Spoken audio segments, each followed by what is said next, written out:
Selamat pagi, siang, sore, dan malam, Miss Lintang dan teman-teman sekalian.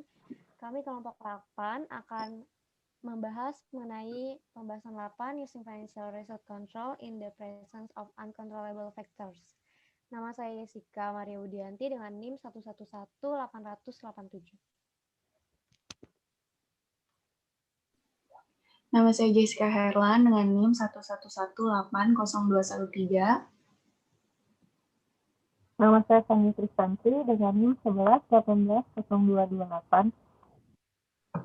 Nama saya Farika Fandri Putri dengan NIM 11180229. Nama saya Norma Kristiana Sinaga dengan NIM 11180234.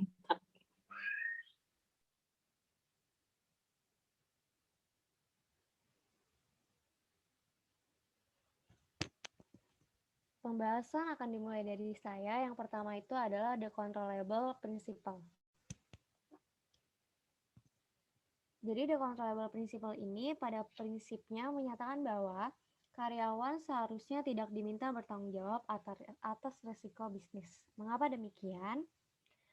Karena misalnya saja kita dihadapkan dengan dua pilihan, yaitu dengan gaji total 100.000 euro per tahun dan juga 200.000 per tahun.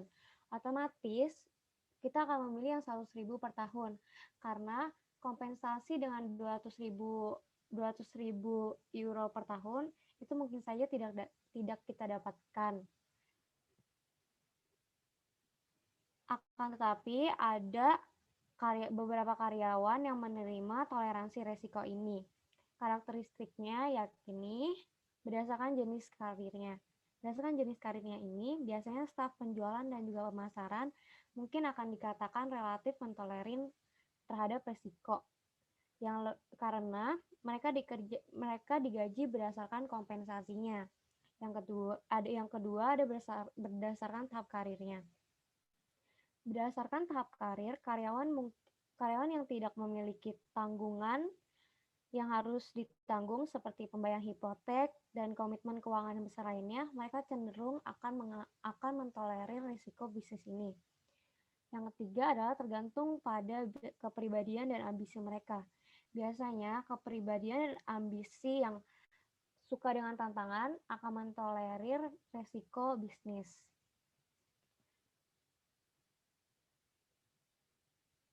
Kemudian, jika perusahaan tetap memberikan tanggung jawab risiko event uncontrollable ini terhadap karyawan, biasanya perusahaan mengeluarkan biaya yang lebih besar. Biaya yang pertama yaitu ada biaya untuk mengkompensasi risiko. Biasanya, perusahaan akan memberi karyawan untuk menanggung risiko nilai kompensasi yang diharapkan lebih tinggi. Sehingga jika karyawan ini gagal melakukannya, perusahaan akan menanggung beberapa biaya dalam bentuk alternatif, seperti ketidakmampuan untuk mempekerjakan orang yang berbakat karyawan, hilangnya motivasi dari karyawan, dan mungkin pada akhirnya adalah pergantian karyawan tersebut. Lalu yang kedua adalah biaya untuk meminta pertanggungjawaban karyawan atas hal-hal yang tidak terkendali. Sehingga biaya yang dikeluarkan ini sebagai contohnya adalah biaya perilaku seorang karyawan yang mengelola pendapatan atau menciptakan senjangan anggaran untuk melindungi diri mereka sendiri terhadap efek dari faktor-faktor yang tidak dapat dikendalikan. Yang ketiga adalah biaya waktu yang hilang. Karena kinerja karyawan yang dievaluasi dalam hal ukuran yang terdistorsi oleh pengaruh tak terkendali cenderung berkembang banyak alasan. Sehingga inti dari prinsip event the controllable ini adalah segala resiko yang tidak terkendali tidak bisa dipertanggungjawabkan oleh karyawan, tetapi dipertanggungjawabkan oleh pemilik toko atau perusahaan.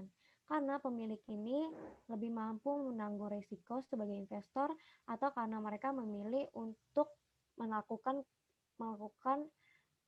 penerimaan tanggung jawab ini karena mereka sebagai pengusaha.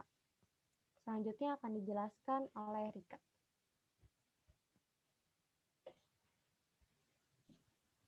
Nah, di tipe uncontrollable factors. Sebelum kita membahas mengenai metode yang dapat digunakan untuk mengatasi uncontrollable factors, ada baiknya kita mengenal nih tipe-tipe dari uncontrollable factor sendiri, mulai dari tingkat yang lebih kecil sampai yang lebih besar. Yang mana faktor-faktor tersebut tidak dapat dikendalikan oleh manajemen. Nah, yang pertama ada force major. Merupakan jenis faktor tak terkendali pertama yang termasuk kejadian yang tidak terduga dan sangat parah, yang disebabkan oleh alam atau gaya lainnya. Biasa disebut force major. Nah, contohnya apa aja sih? Contohnya ada angin topan, gempa bumi, banjir, ataupun badai. Kebanyakan dari force major ini berdampak negatif bagi perusahaan, namun ada juga dampak positif yang terjadi bagi perusahaan. Contohnya aja,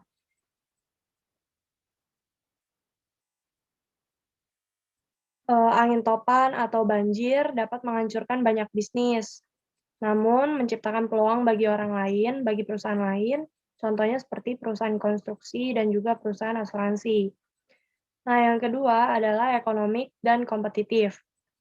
Merupakan faktor kedua yang mempengaruhi satu atau lebih ukuran hasil, yang mana hasil yang dimaksud adalah laba dari perusahaan tersebut.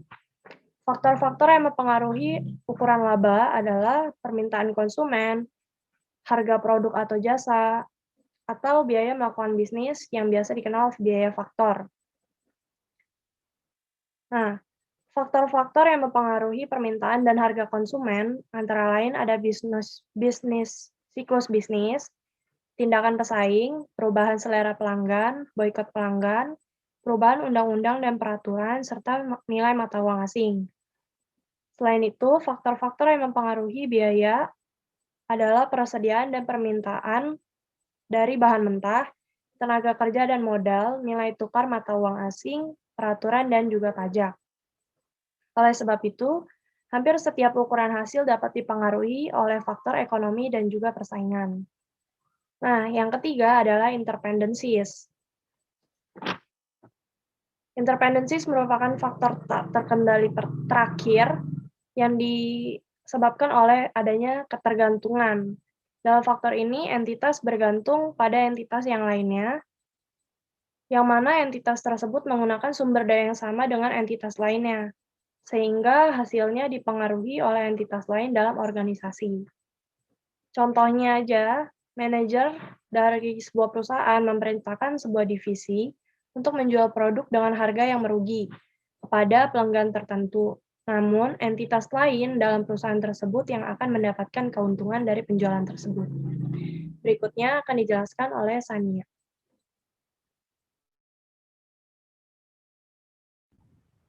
Berikutnya, saya akan menjelaskan mengenai controlling.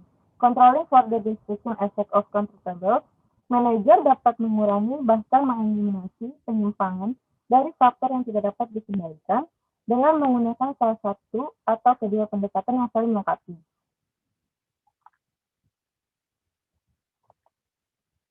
Controlling for the decreasing effect of accountable.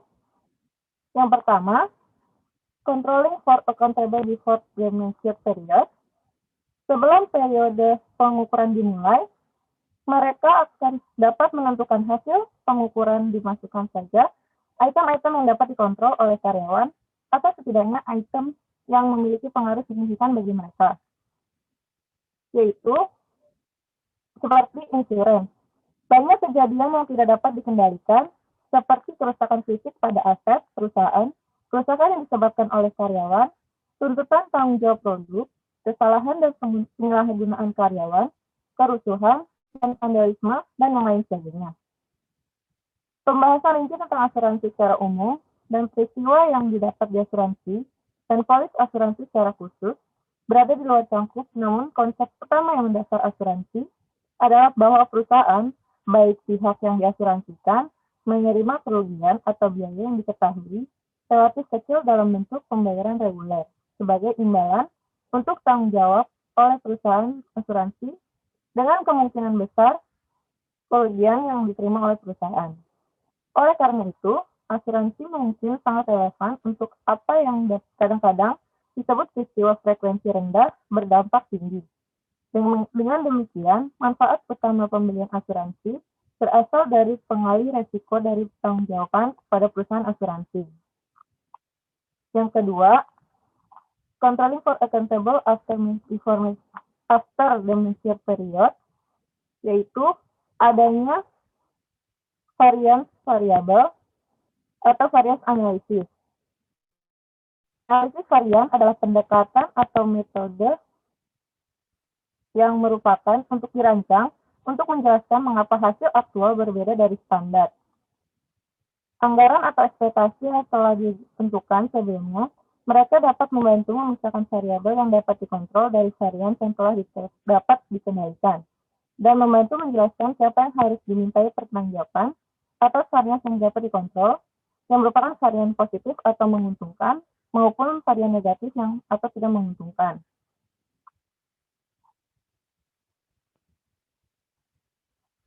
Berikutnya saya akan menjelaskan responsibility struktur. Responsibility struktur, prinsip struktur kontrol mendasari sebagian besar logika yang memandu desain struktur tanggung jawab. Tentang struktur tanggung jawab, kami menyiapkan konsep kunci dalam desain pusat pertanggungjawaban yang merupakan modifikasi kecil dari prinsip kemampuan pengendalian, menjaga karyawan bertanggung jawab atas bidang kerja yang manajemen ingin mereka perhatikan. Konsep umum ini diterapkan secara luas. Organisasi tidak meminta pertanggungjawaban staf penjualan atau manajer produksi atas hasil pendanaan perusahaan atau keputusan akuisisi aset utama. Para manajer ini tidak perlu memperhatikan keputusan-keputusan yang jelas-jelas berada di luar bidang mereka. Dengan demikian, di luar kendali mereka, laporan kinerja seringkali memisahkan inti atau item yang dapat dikontrol dari item yang tidak dapat dikontrol. Menunjukkan laporan hasil kinerja yang terdefinisi dengan 4 ukuran keuntungan. Sistem kontrol yang dibangun di atas laporan ini akan meminta manajer pusat laba bertanggung jawab atas laba yang dapat dikontrol. Selanjutnya saya akan menjelaskan variance analysis. Analisis variance adalah pendekatan atau metode sistematis yang dirancang untuk menjelaskan mengapa hasil aktual berbeda dari standar, anggaran, atau ekspektasi yang telah ditentukan sebelumnya. Dalam teknisi analisis variance yang didasarkan pada operasi manufaktur, dijelaskan dengan sangat rinci di setiap buku teks akuntansi biaya. Untuk menjelaskan mengapa biaya produksi aktual berbeda dari standar, analisis variance membedakan variasi biaya, material, tenaga kerja, dan biaya overhead, kemudian memecah masing-masing menjadi harga campuran, hasil, tenaga kerja, volume, dan kemungkinan komponen varians lainnya. Berikutnya akan dijelaskan oleh Jessica.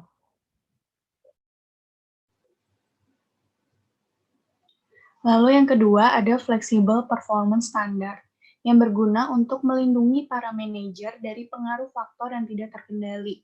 Flexible standard didefinisikan sebagai kinerja yang diharapkan dapat dicapai oleh para pegawai dalam kondisi-kondisi aktual dan selama periode pengukuran tertentu.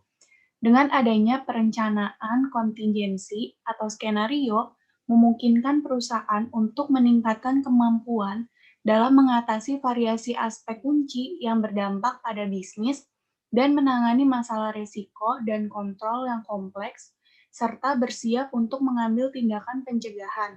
Dengan kata lain, mempersiapkan perusahaan untuk menanggapi kejadian yang tidak diketahui atau tidak disadari, namun dapat terjadi yang dampaknya sulit diperkirakan dengan tepat.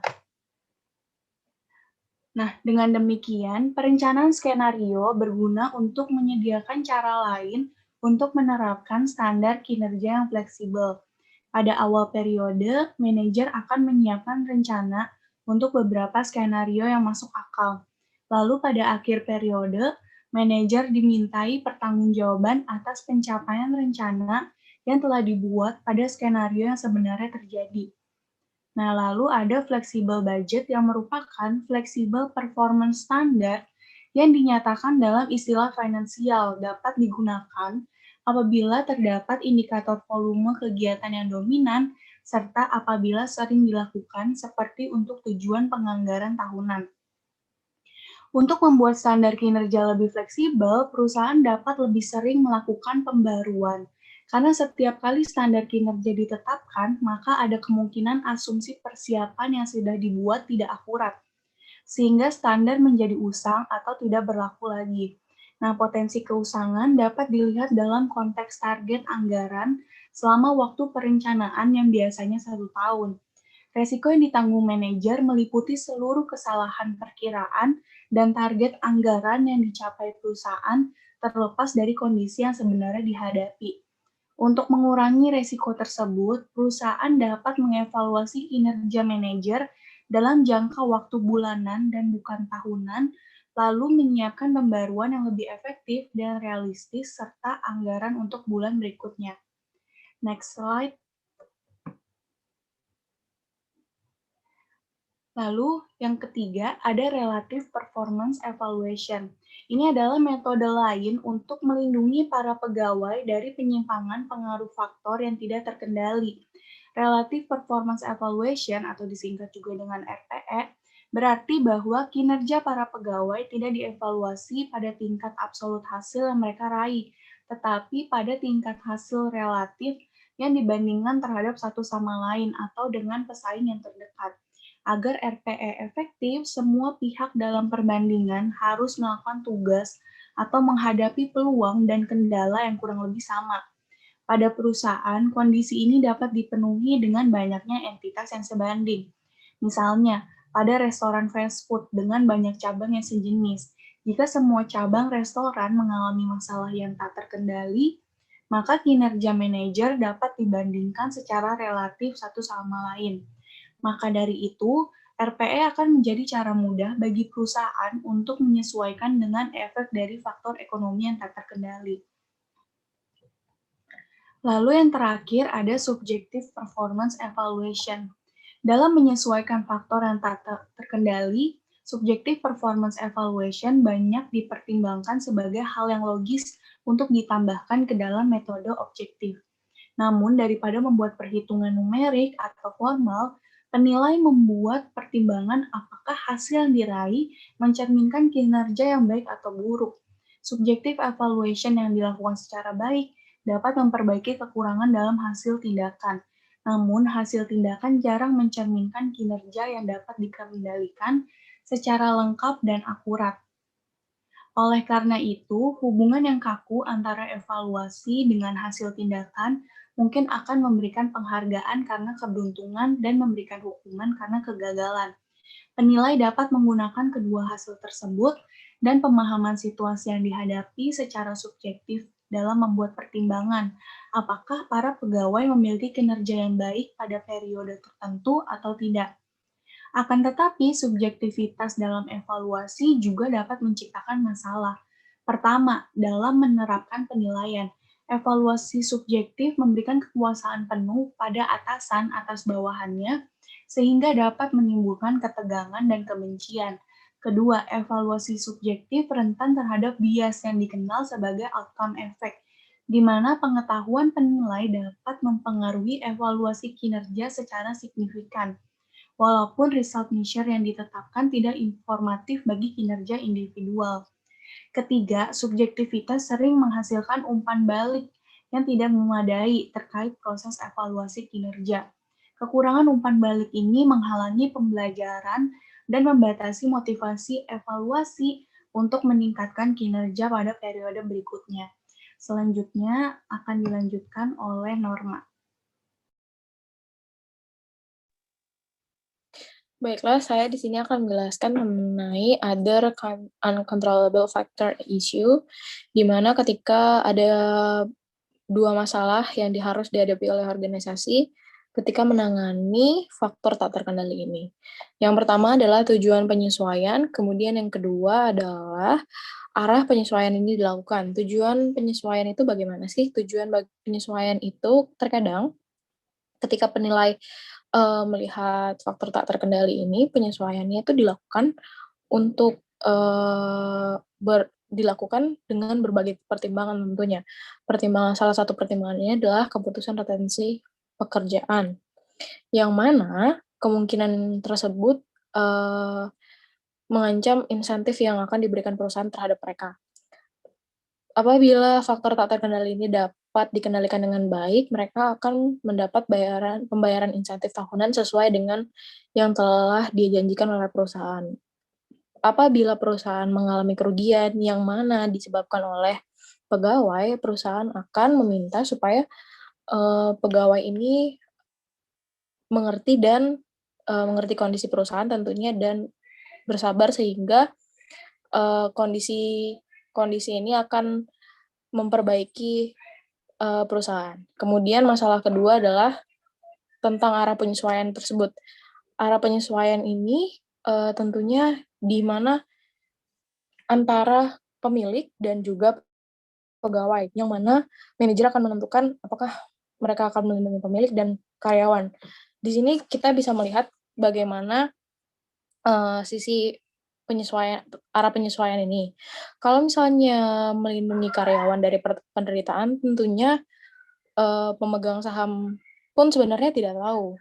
Apabila melindungi pemegang saham yang tentunya akan melukai pegawai, itu sudah pasti dan dipastikan melakukan berbagai pengorbanan. Salah satunya ketika kita mengorbankan pegawai, akan ada beberapa biaya yang harus kita hadapi, yang mana biaya-biaya tersebut adalah biaya kehilangan karyawan tentunya, kemudian mencari karyawan kembali, kemudian kita menyusuri karyawan itu sendiri, kelebihannya apa, kekurangannya seperti apa, kemudian kita menempatkan karyawan itu di latihan semacam berbagai training, tentunya harus ada product knowledge kalau misalnya karyawan itu ditempatkan dalam bidang penjualan. Tentunya harus ada beberapa product knowledge yang harus dikuasai oleh karyawan itu sendiri, dan juga bagaimana mereka bekerja dalam tim. Yang mana sebenarnya dalam perusahaan itu adalah hal yang sulit tentunya, karena tidak semua orang dapat bekerja dalam tim dan tidak semua orang bekerja dengan baik secara individual, seperti itu. Kalau misalnya perusahaan melindungi karyawan, biaya-biaya ini mungkin tidak akan terjadi tentunya. Selanjutnya, saya ingin menjelaskan, seperti yang saya bilang sebelumnya, evaluasi itu tidak harus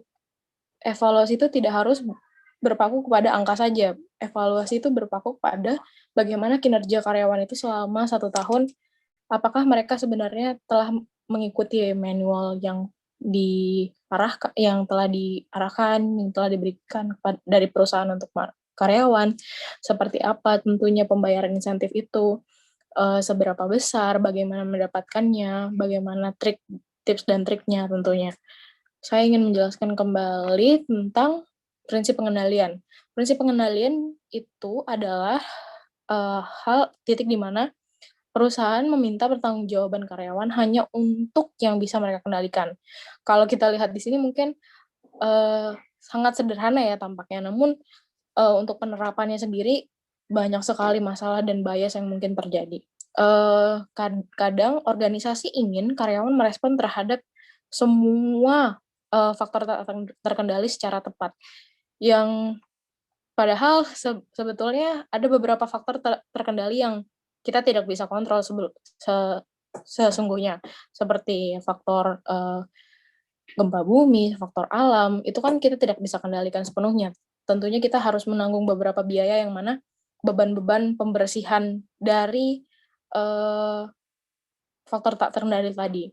Tapi kalau misalnya ada faktor tak terkendali yang melibatkan manusia seperti kebakaran atau seperti beberapa hal yang lainnya seperti perampokan, itu kan kita bisa melakukan berbagai cara. Contohnya seperti yang sudah dijelaskan lewat asuransi itu tadi.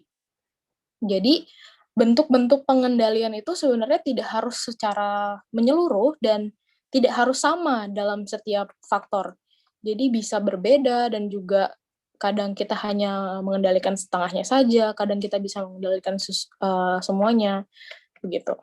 Kemudian kalau hal-hal yang tadi saya sebutkan, kalau misalnya faktor tak terkendali itu melebihi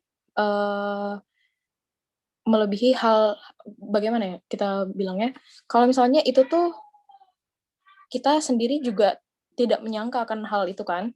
Kalau begitu, bagaimana kalau misalnya apa manfaat-manfaat yang kita dapatkan ketika kita sebenarnya mengendalikan faktor tak terkendali itu? Yang pertama, tentunya kinerja kita akan baik. Kemudian kedua, subjektivitas itu bisa dihindari. Karena kalau misalnya subjektivitas itu tidak bisa dihindari, keputusannya akan berdampak kepada keputusannya. Keputusannya akan menjadi bias, memiliki penyimpangan tentunya, karena kan di dalamnya ada subjektivitas, tidak lagi objektif keputusan yang diambil. Kemudian faktor-faktor tersebut ketika kita selesai melakukan penyesuaian itu, tentunya akan ada kinerja yang tercapai dan kemudian akan dipelajari demi faktor tak terkendali selanjutnya yang akan datang, mungkin sama begitu. Kemudian next slide-nya kami akan menjelaskan mengenai studi kasus dari Hoffman Discount and Drugs yang profil perusahaannya akan dijelaskan oleh Jessica. Profil perusahaan dari Hoffman Discount Drugs Inc. Hoffman Discount Drugs Inc. atau HDDI adalah rantai perusahaan toko obat retail besar yang mengoperasikan lebih dari 400 toko berlokasi di seluruh Amerika Serikat bagian barat. Perusahaan ini mengoperasikan lebih dari 200 toko di wilayah barat daya, termasuk diantaranya California Selatan, Arizona, dan Nevada. Toko HDDI biasanya berlokasi di pusat perbelanjaan besar yang juga termasuk jaringan toko supermarket besar. Performa terkini HDDI saat ini beragam. Untuk beberapa tahun terakhir, HDDI mengalami penjualan yang telah meningkat dan saat ini mencapai tertinggi di dalam sejarah perusahaan. Namun, karena persaingan yang ketat di pasar utama perusahaan, pendapatan operasional saat ini hampir tidak ada di atas impas. Pada akhir 2015, Presiden HDDI dipecat dan kemudian digantikan oleh Matt Leggett yang diangkat sebagai presiden. Matt segera mulai bernegosiasi dengan beberapa orang, termasuk operator asuransi besar agar HDDI menjadi distributor tunggal resep bagi individu yang memegang polis dengan operator tersebut. Dengan mendapatkan resep tersebut serta hak distribusi, Matt yakin toko HDDI akan mendapatkan keuntungan dari peningkatan lalu lintas pelanggan. Tapi Matt percaya bahwa kunci kesuksesan HDDI adalah meningkatkan operasi di tingkat toko. Dia berpikir perusahaan membutuhkan pemasaran lokal yang lebih efektif, layanan pelanggan yang lebih baik, dan operasi yang lebih efisien. Dia tidak ingin melakukan perubahan terhadap operasi perusahaan dalam mode desentralisasi bagaimanapun. Dia yakin operasi perusahaan berpotensi atau menjadi salah satu keunggulan dari perusahaan HDDI yang lebih terpusat dibanding persaingan. Selanjutnya, store operation akan dijelaskan oleh Rika. Nah, store operations. Toko HDDI besar pada umumnya membawa 2 juta dolar inventaris, melayani hampir 900.000 pelanggan per tahunnya, dan menghasilkan penjualan tahunan sekitar 20 juta dolar, yang mana laba bersihnya sebesar 1 juta dolar. Dalam menghitung laba bersih, semua biaya perusahaan kecuali bunga dan pendapatan pajak dilacak atau dialokasikan ke toko. Dengan tambahan, toko-toko tersebut dibebankan biaya tercatat pada persediaan mereka berdasarkan perkiraan tahunan biaya modal marginal perusahaan.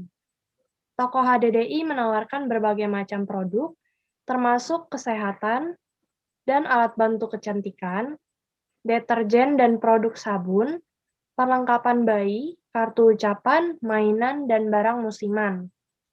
Persentase rata-rata dari total penjualan toko adalah sebagai berikut. General merchandise sebesar 64% dari penjualan. Farmasi sebesar 29% dari penjualan, dan liquor sebesar 7% dari penjualan. Beberapa divisi seperti purchasing, human resources, investor relations, real estate, semuanya dipusatkan di dalam HDDI. Barang yang akan dijual ke toko dikirim dari 3 gudang terbesar yang dimiliki oleh HDDI, Setiap toko memiliki tampilan dasar yang sama, dan setiap toko wajib membawa satu set dasar yang berhubungan dengan farmasi dalam inventarisnya. Selain kendala ini, toko relatif otonom. Manajer dari toko diizinkan untuk menyesuaikan penawaran barang dagangan mereka dengan minat pasar lokal setempat. Oleh sebab itu, beberapa toko yang terletak di dekat pantai menyimpan banyak barang yang berhubungan dengan matahari dan air. Contohnya seperti tabir surya, handuk pantai, dan papan bogi. Toko yang lainnya yang terletak di dekat komunitas pensiun menawarkan barang yang berkaitan dengan usia. Contohnya seperti pereda nyeri, obat pencahar, dan monitor tekanan darah. Dan mereka yang lainnya lagi, yang berada di lingkungan yang didominasi oleh para profesional berpenghasilan tinggi dan keluarga muda yang memiliki bayi, menyediakan produk-produk yang berkaitan dengan anak, serta perekam kaset video, stereo, dan kamera. Manajer toko juga diizinkan untuk membuat keputusan mengenai periklanan lokal, yang artinya mereka memilih jumlah dan jenis iklan lokal, baik dari koran, radio, dan televisi. Meskipun manajer yang lebih baru biasanya meminta dan menerima banyak panduan area yang ditangani dari spesialis perusahaan dan distrik mereka. Manajer sebuah toko besar biasanya menghabiskan hampir $800.000 per tahunnya untuk iklan lokal. Berikutnya, Store Management Bonus Plan akan dijelaskan oleh Sania. Berikutnya, saya akan menjelaskan mengenai Store Management Bonus Plan. HDDI memiliki kebijakan di mana nominal gaji manajer tingkat toko dibayar sedikit di bawah level pasar, tetapi perusahaan menyediakan peluang bonus yang membuat total kompensasi paket kompetitif. Bonus dimaksudkan untuk memotivasi para manajer untuk bekerja keras dan bertindak di kepentingan terbaik perusahaan. Paket bonus yang disiapkan manajemen HDDI Store didasarkan tentang pencapaian tujuan yang telah ditentukan sebelumnya untuk penjualan dan pendapatan bersih untuk setiap toko. Skema kompensasi lain yang ditawarkan perusahaan pada level pegawai yang lebih rendah adalah rencana pembelian saham. Perusahaan menangani bagian dari cek intensif yang diberikan dengan tujuan untuk membeli saham perusahaan. Saham tersebut dijual ke karyawan dengan harga pasar saat ini. Namun, karyawan tidak perlu membayar komisi apapun dalam pembelian. Tujuan ini telah ditetapkan dengan gaya top-down dalam rangkaian diskusi yang mana membahas kinerja histori, demografi pasar, dan tren kompetitif, dan insentif perusahaan, korporasi, dan manajer regional menetapkan penjualan dan keuntungan tujuan untuk koperasi. Mereka kemudian memecahkan tujuan yang telah disepakati turun menjadi tujuan untuk 3 wilayah. Para manajer regional berkonsultasi dengan distrik manajer, memilih tujuan menjadi distrik, dan para manajer distrik kemudian memiliki tanggung jawab untuk menerapkan tujuan tersebut di toko individual distrik mereka. Selanjutnya akan dijelaskan oleh Norma.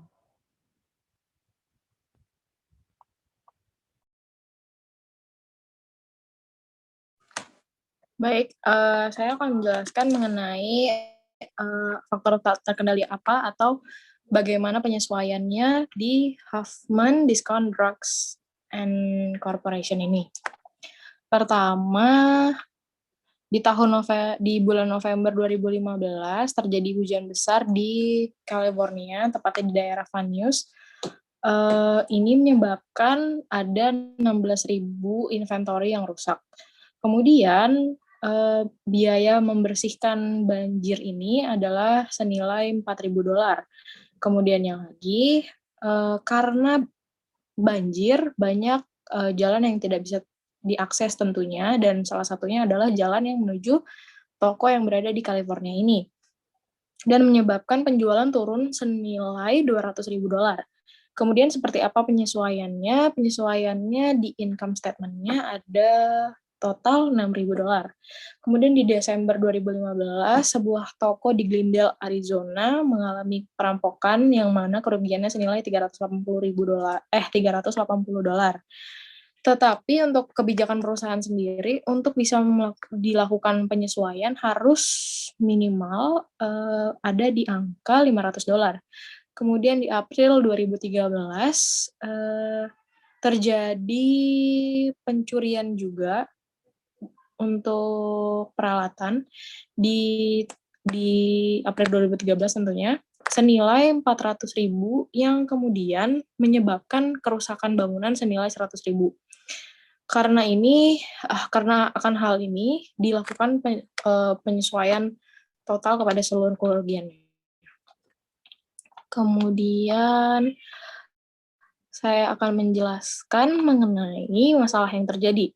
Sudah dijelaskan sebelumnya dari Jessica, kalau misalnya dalam kasus ini ada 17.440 yang terjadi. Namun karena di bawah $20.000, ini tidak dilakukan penyesuaian. Yang mana menurut saya harusnya ini dilakukan penyesuaian, karena berdasarkan teori yang telah kita singgung sebelumnya, bahwa karyawan seharusnya tidak menerima atau menanggung kerugian ini. Karena sebenarnya ini termasuk dalam faktor tak terkendali yang disebabkan oleh alam, yang mana itu terjadi kebakaran diakibatkan oleh sistem listrik toko, yang mungkin ini tidak ada human error-nya sama sekali. Mengapa demikian? Kemudian saya ingin menyinggung juga bahwa sebelumnya disebutkan Presiden terbaru dari Hoffman Discount and Drugs ini sudah melalui kerjasama dengan sebuah perusahaan asuransi, yang mana ketika pemegang polis asuransi ingin menebus obat itu akan ditebus melalui apotek kita. Nah, dari sini menurut saya ada sebuah opportunity yang hilang, yang mana kalau misalnya seluruh tokonya atau beberapa toko yang mungkin sudah tua, kemudian kemungkinan terjadi kebakarannya tinggi, harusnya dilakukan asuransi. Kemudian menurut saya di sini juga store manajernya mengatakan bahwa apabila mereka kehilangan bonus yang mana disebabkan oleh kerugian tadi, sebagian dari timnya akan keluar dan pindah pekerjaan begitu. Sebelumnya sudah saya jelaskan juga biaya-biaya apa yang akan dihadapi oleh perusahaan bila kehilangan karyawan, yang mana ada penyeleksian karyawan, kemudian training dari product knowledge itu sendiri, kemudian penyesuaian dari teman kerjanya juga, beberapa yang akan merugikan perusahaan, yang mana adalah rugi waktu dan rugi biaya.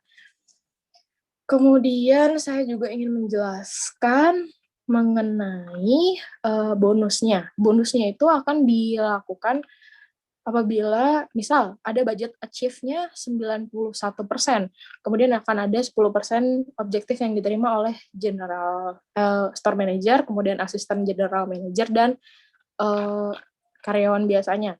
Seperti yang sudah dijelaskan sebelumnya, ada 2 tipe insentif yang akan diterima, yaitu melalui cek dan juga cek yang akan ditahan dan dibelikan oleh saham. Dan menurut saya ada beberapa hal yang hilang karena pembayaran yang dilakukan oleh perusahaan ada di bawah pasar, dan kemudian diberikan bonus apabila mereka achieve budgetnya atau achieve goal penjualannya. Menurut saya hal ini akan mempengaruhi, seperti yang Jen katakan, store manager katakan, bahwa kan ini di bawah pasar. Ada, seperti yang sudah dijelaskan juga, ada beberapa orang yang tidak bisa menoleransi faktor tak terkendali ini. Dan menurut saya, hal-hal yang harusnya dilakukan adalah perusahaan menerima sebagian kerugiannya, karena ini juga termasuk dalam kelalaian perawatan, sebenarnya perawatan gedung, karena kebakaran ini disebabkan oleh sistem kelistrikan toko. Kemudian asuransi perusahaan, dan juga yang menurut saya harus dipuji dari perusahaan Hoffman Discount and Drugs ini, penentuan bonus, kemudian kebijakan-kebijakan perusahaan sebelumnya sudah dibicarakan dengan baik, kemudian didistribusikan sampai dengan manajer toko itu sendiri, ke tingkat manajer toko. Kemudian manajer toko diberikan otonomi untuk menyesuaikan kebijakan-kebijakan tokonya, seperti yang sudah dijelaskan oleh Farika, bagaimana kebijakan itu akan disesuaikan sebenarnya mengenai penjualan. Kemudian menurut presiden yang baru bahwa kunci kesuksesan sebenarnya ada di iklan lokal mereka gitu. Namun kalau menurut saya hal-hal langkah-langkah yang sudah dilakukan perusahaan yang sudah baik adalah tentunya yang pertama evaluasi bulanan yang akan diterima oleh manajer itu tadi yang akan menjadi tolak ukur banding mereka bagaimana kinerja mereka selama sebulan dan juga penjualannya. Selanjutnya untuk beberapa kata terakhir akan dijelaskan oleh Jessica.